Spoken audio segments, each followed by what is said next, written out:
अस्सलामुअलैकुम दोस्तों, मैं मनकूश और आप देख रहे हैं MH इस्लामिक कहानी। दज्जाल के कत्ल के बाद की दुनिया। दज्जाल के खात्मे के बाद दुनिया में अमन और सुकून का एक ऐसा दौर शुरू होगा जो पहले कभी नहीं देखा गया होगा। हजरत ईसा अलैहिस्सलाम के हाथों से दज्जाल की मौत के बाद यह अमन का दौर लंबे समय तक चलेगा। जमीन पर अल्लाह की कुदरत से हर जगह खुशहाली और बरकतें होंगी।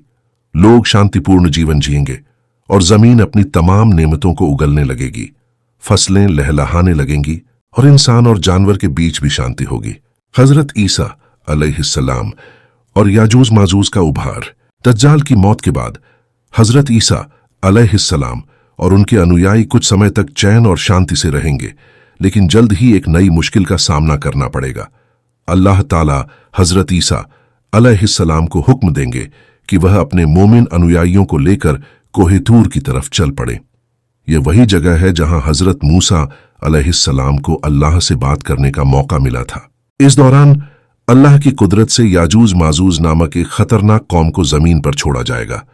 ये लोग इतने खतरनाक और वहशी होंगे कि उनके आगे दुनिया की कोई भी ताकत ठहर नहीं सकेगी। इनकी संख्या इतनी अधिक होगी कि वे टिड्डियों की तरह हर जगह फैल जाएंगे और तबाही मचा देंगे। वे पहाड़ों, मैदानों और हरियाली को खत्म करते हुए पूरी दुनिया में कहर बर पाएंगे। उनकी तादाद इतनी ज्यादा होगी कि वे जहां से गुजरेंगे वहां कुछ भी सलामत नहीं रहेगा। यहां तक कि जब वे दयालिया झील से गुजरेंगे तो उसका सारा पानी पी जाएंगे, और दूसरी जमात जब वहां पहुंचेगी तो उन्हें ऐसा लगेगा कि यहां कभी पानी था ही नहीं। याजूज माजूज का आतंक।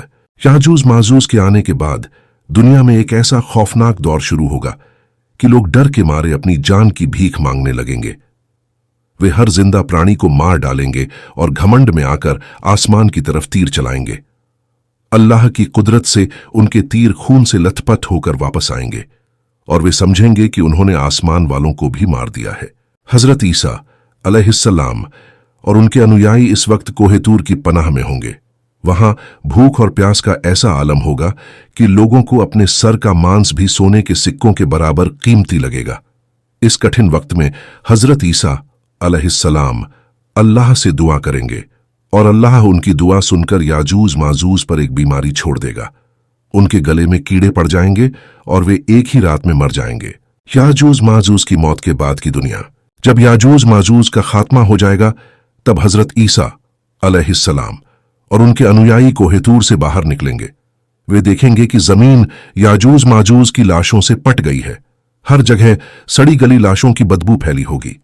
हजरत ईसा अलैहिस्सलाम एक बार फिर अल्लाह से दुआ करेंगे और अल्लाह बड़ी चीलें भेजेगा जो याजूज माजूज की लाशों को उठाकर दूर फेंक देंगी। इसके बाद अल्लाह बारिश भेजेगा जो जमीन को पूरी तरह साफ कर देगी।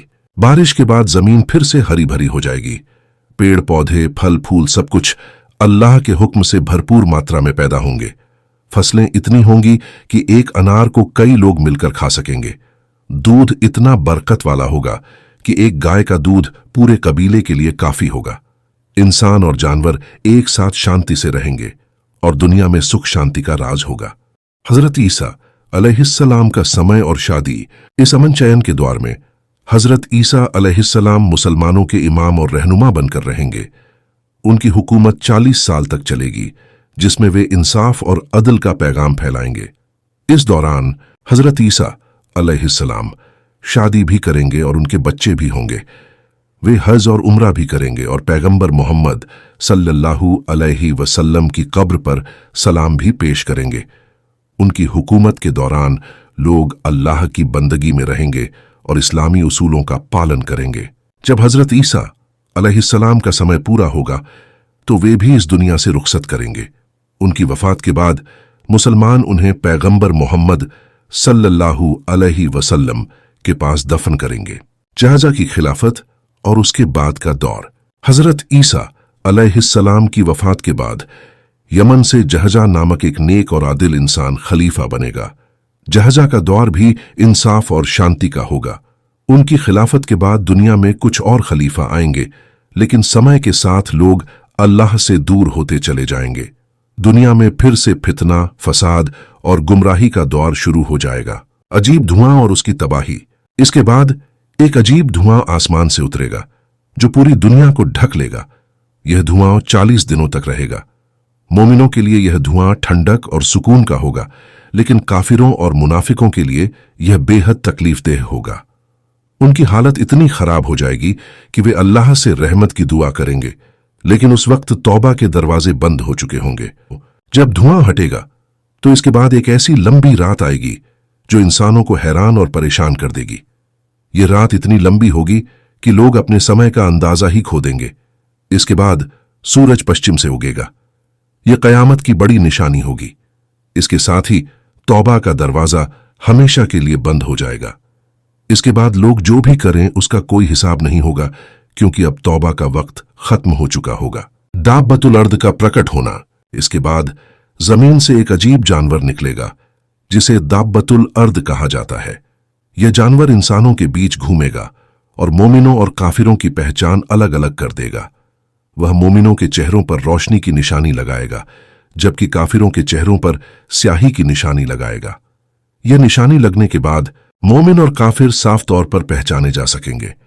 इस जानवर की रफ्तार इतनी तेज होगी कि वह बहुत जल्दी पूरी दुनिया का चक्कर लगा लेगा।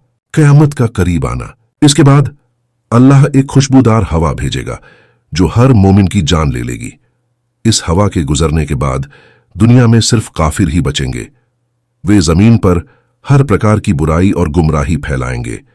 ये समय दुनिया के सबसे बुरे दौरों में से एक होगा। अफ्रीका से आने वाले लोग काबा को तबाह कर देंगे। इसके बाद दुनिया के खत्म होने का वक्त आ जाएगा। इज़राफील अलैहिस्सलाम अल्लाह के हुक्म से सूर फूंकेंगे। इस सूर की आवाज से सारी कायनात खत्म हो जाएगी। दुनिया में जो भी जिंदा होगा वह मर जाएगा।